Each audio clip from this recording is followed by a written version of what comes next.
Jai Gurudev. Secret டாக்டரின் 9th speech மாஸ்டர்தை பற்றி விவரமாக சொல்கிறோம். நிஜமாக உனக்கு படிக்கிறதுக்கு தெரிஞ்சுடுத்துனா எந்த புஸ்தகமும் படிக்க தேவையில்லை. உனக்கு நிஜமாக படுத்துக்கிறது கூட தெரியாது. அதேமாரி மூச்சுன்னு இருக்கவும் தெரியாது. ஃபஸ்ட்டு ஸ்டான்ஸாவில் அதை தான் சொல்கிறா. வாசனை இல்லை, ருச்சி இல்லை, சப்தம் இல்லை, திருஷ்யம் இல்லை, ஸ்பெரிசம் இல்லை, எதுவுமே இல்லை. அப்படின்னா யூ ஆர் மோஸ்ட் ஆக்டிவ். வேத சாஸ்திரம் கூட என்ன சொல்கிறது? நீ நிஜமாக விழிப்பு நிலையிலையும் இல்லை. தியான ஸ்லோகத்துலேயும் நேத்தி வசனே நிகமாம் அப்படின்னு சொல்கிறது. சாஸ்திரமும் எதுவுமே இல்லைன்னு தான் சொல்கிறது. பஞ்சேந்திரியத்து மூலம் நீ படிக்கிறது எல்லாமே waste. As it was good for nothing.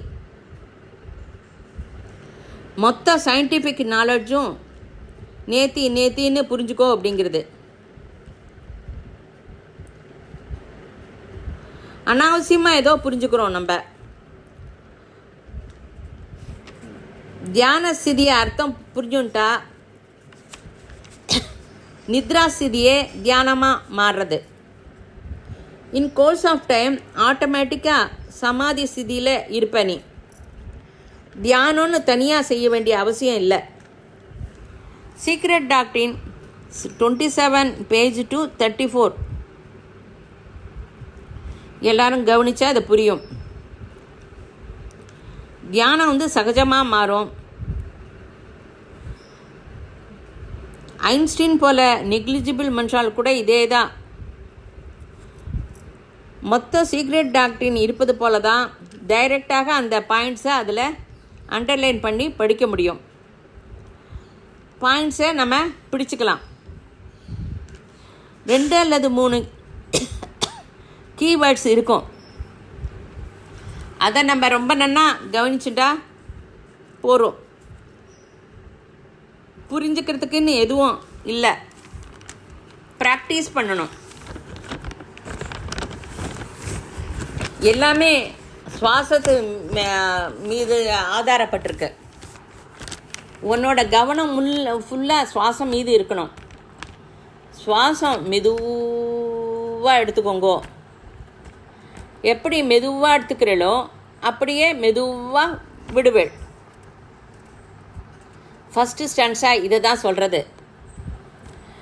ஃபாரினர்ஸ்க்கு இந்த டிஃப்ரென்ஸு தெரியாது. First and second stanza meaning அவளுக்கு புரியாது. நமக்கு புரியும் அப்படின்னு மேடம் சொல்கிறா. நமக்கு புரியலனாலும் புரியுறதுன்னு ஒப்புத்துக்குவோம். புரியலன்னு சொன்னால் நன்னா இருக்காது. புரியறது கஷ்டம் இல்லை. மொத்த சீக்ரெட் டாக்டரினும் பிண்டாண்ட பிரம்மாண்ட சமன்மயம் பற்றி தான் சொல்கிறது. தியான ஸ்திதியில் நீ எங்கே இருக்க? ஆதியில் இருக்க. அதாவது தூங்கும் ஸ்திதியில் இருக்கியா? தூக்கத்திலிருந்து விழிப்பு வர ஸ்திதியில் இருக்கியா? விழிப்பு வர நிலையை விவரமாக சொல்கிறா மேடம். இதை தான் சாவித்திரி புக்லேயும் காட்ஸ் அவே அப்படின்னு சொல்கிறா. தேவதைகள் நித்ரையிலிருந்து எழும்புற நிலை ஸ்டார்ட் ஆச்சுன்னு சொல்கிறா. பகவத்கீதையில் யானிஜாம் சர்வ பூதேஷு அப்படின்னு சொல்கிறா. கடோபநிஷத்தில் நசிகேதன் எங்கு போயிருக்கான்? மிருத்யு துவாரம் கிட்ட உட்காந்துருக்கான். விஷயம் புரிஞ்சுடுத்துனா எல்லாம் அதை தான் சொல்கிறா. எந்த ஆத்தியாத்மிக வியக்தி கூறினாலும் அதையே தான் சொல்கிறா. அதான் டிஃப்ரெண்ட் பண்ணி சொல்கிறா. Christ be still know that you are God அப்படின்னு சொல்கிறார். சாந்த ஸ்திதியில் இருக்கும்போது எல்லாம் அர்த்தம் புரியும். செகண்ட் ஸ்டான்ஸா பற்றி சொல்லும்போது ரொம்ப சோர்ந்து போயிட்டேன், இதுக்கு மேலே எந்த வேலையும் பண்ண முடியாதுங்கிற ஸ்திதி இருக்குது. அன்றைக்கின்னு பார்த்து நீ 10 மணிக்கே படுத்துன்ட்ட, நன்னா தூங்கிட்ட. 12 மணிக்கு யாரோ பெல் அடிக்கிறா. அப்போ தூக்கத்துலேருந்து எழுந்து போய் கதவை திறக்கிற. ஆனால் தூக்கம் இன்னும் இருக்குது, பாதி சோர்வு தான் போயிருக்கு, இன்னும் நித்ரா ஸ்திதியிலேருந்து வெளியில் வரல. மறுபடியும் போய் படுத்துன்ற. மார்னிங் 6:30 மணிக்கு பெல் அடிக்கிறா.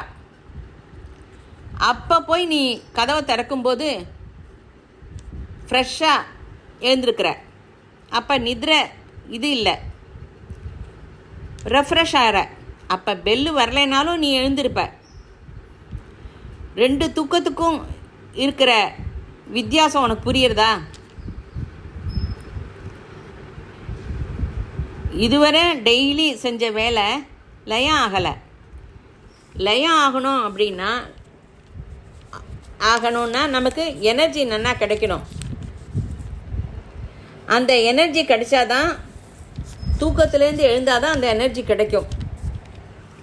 அப்போ தான் எல்லா வேலையும் செய்ய முடியும், இல்லைன்னா செய்ய முடியாது. நித்ரை நம்மளோட சோர்வை எப்படி போக்குறது அப்படிங்கிறதையே நம்ம மறந்துட்டோம். கொஞ்சம் யோசனை பண்ணு. நம்ம குழந்தைகளுக்கும் அப்படியே தயார் பண்ணியிருக்கோம், நாம்ளும் அப்படியே இருக்கோம். இதை குழந்தைகளுக்கு நன்னா சொல்லி கொடுங்கோ. சீக்ரெட் டாக்டரின் அதுக்காகவே உபயோகப்படுறது. முதல்ல நீ சமமாகு, நித்ரையிலிருந்து ஃப்ரெஷ்ஷாக எழுந்துரு. இதை தான் அதர்வன வேதத்துலேயும் சொல்கிறது. துர்கா சப்தசிதி பாராயணம் செய்யும்போதும் ராத்திரி சுத்தம் ரொம்ப மிக முக்கியம். வி ஆர் நெவர் ரெஃப்ரெஷ் ஆகிறத பற்றியே தெரியாது. கார்த்தால 4:30 மணிக்கு ஜலம் வரும் அப்படின்னு நினச்சிட்டு ராத்திரி 12 மணிக்கு படுத்துப்போம். அப்போ எழுந்திருப்போமா மாட்டாமா அப்படின்னு இருக்கும். அன்றைக்கி செஞ்ச வேலையோட டென்ஷன்லாம் இருக்கும், நன்னா அசந்து தூங்க முடியாது. அப்போ அலாரம் வைப்போம். அலாரம் பெல் அடிக்குமா அடிக்காதோன்னு சொல்லிட்டு 2-3 தடவை எழுந்திருப்போம்.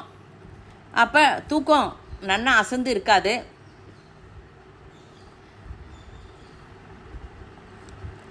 அப்போ 4:30 மணிக்கு எழுந்துருவோம். அப்போ தூக்கம் விழிப்பு நிலை ஃப்ரெஷ்ஷாக இருக்காது. செகண்ட் ஸ்டான்ஸாக இந்த கேப்பை பற்றி சொல்கிறது, க்ரியேட்டிவ் எனர்ஜியை பற்றி சொல்கிறது. சப்தரிஷி துருவர நட்சத்திரத்துலேருந்து வர எனர்ஜி கூட அந்த கேப்பில் தான் இருக்குது. ஃபஸ்ட்டு ஸ்டான்ஸா தேர்ட் ஸ்டான்ஸா இடையில இருக்குது.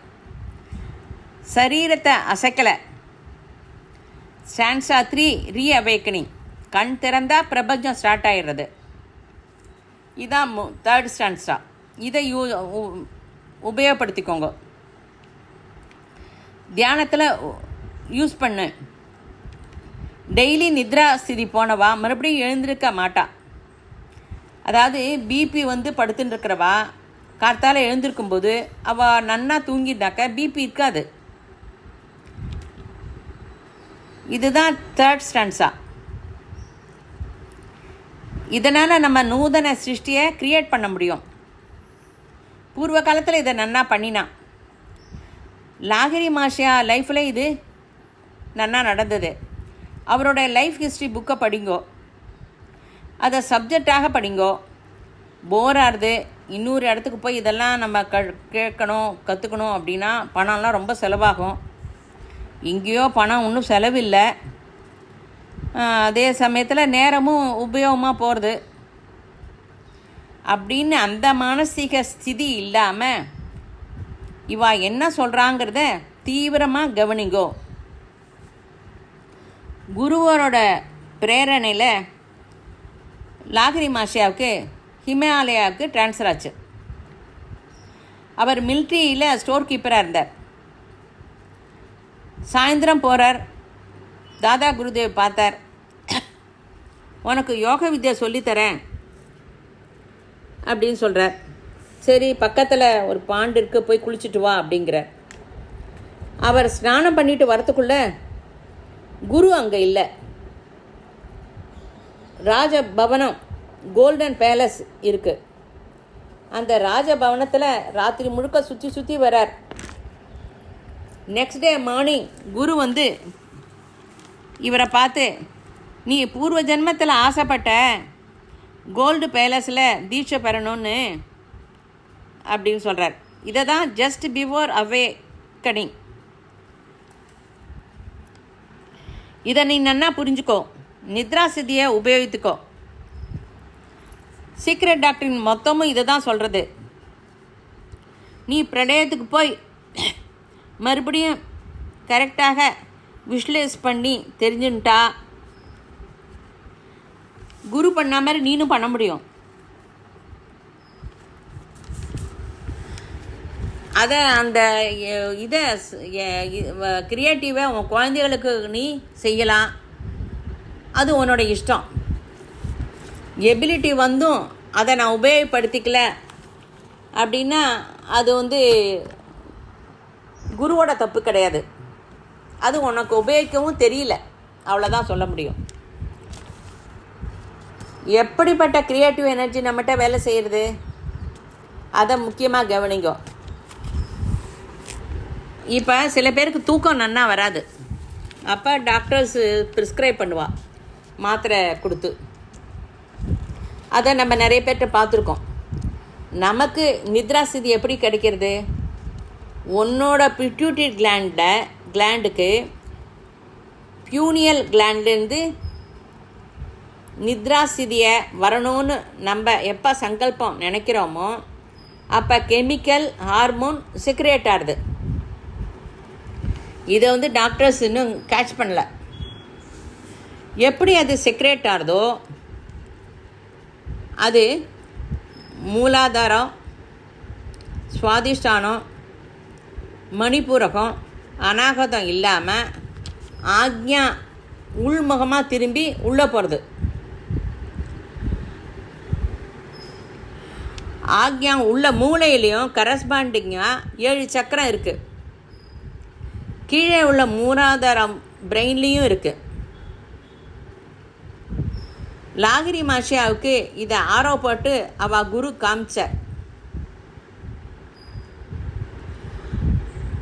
அதை நீ கவனித்தா அது அந்த இடம் வந்து கரெக்டாக ஸ்ரீயந்திரம் ஆகும். அது பிரெயினில் இருக்குது. அதை ஆக்டிவேட் பண்ணினா பாக்கியத்தில் எப்படி வேணுமோ அப்படி சிருஷ்டிக்க முடியும்.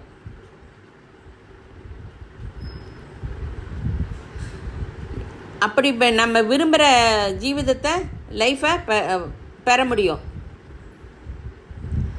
இந்த புக்கு வேணும்னு நீ நினச்சேன்னா அதுக்காக நீ ரொம்ப தேட போக வேண்டாம். அதுவும் கைக்கு தானாகவே வந்துடும். சில இப்படிப்பட்ட இன்சிடென்ட்ஸ் நம்ம லைஃப்பில் நிறைய நடக்கிறது. நம்ம அதை கவனிக்கலை, ஆனால் அதை பெருசாக சொல்லிக்க வேண்டாம், அவ்வளோதான். இது ஒரு மெத்தடு. இதெல்லாம் அடையணுன்னா அஷ்டாங்க யோக விதானம் ரொம்ப முக்கியம். அதை தவிர வேறு வழியே கிடையாது. பிராணாயாமம், தியானம் அதெல்லாம் செய்ய மாட்டேன், எனக்கு அதெல்லாம் வேணும் அப்படின்னா கண்டிப்பாக கிடைக்காது. No shortcut. படிக்காமல் டிகிரி பணத்தை கொடுத்து வேணால் வாங்கலாம். ஆனால் நாலேஜை உபயோகிக்கணுன்னா நீ கண்டிப்பாக கஷ்டப்பட்டு படிக்க தான் வேணும். நமக்கு தூங்கும்போது யாருமே இந்த ஆத்மா இருக்கும்போது கேன்சர் பேஷண்ட்டுக்கு கேன்சரை பற்றி தெரியாது, ப்ராப்ளம் இருக்கிறவாளுக்கு அந்த ப்ராப்ளத்தை பற்றி தெரியாது. அந்த அவேக்கனிங் ஸ்டேஜ் வந்தப்புறம்தான் என்ன ஆறுதுன்னு நம்மள எல்லாம் தெரியும். அது நம்மளை ரொம்ப சுற்றிக்கும். அப்படிலாம் நம்மளை சுற்றிக்காமல் இருக்கணும்னா உன்னோட ஆலோசனையை கண்டிப்பாக நீ மாற்றிக்கணும். ஆலோசனையை மாற்றிண்டா நம்ம எல்லாத்துலேயும் நிறைய தெரிஞ்சுக்க முடியும். ஜெய குருதேவ்.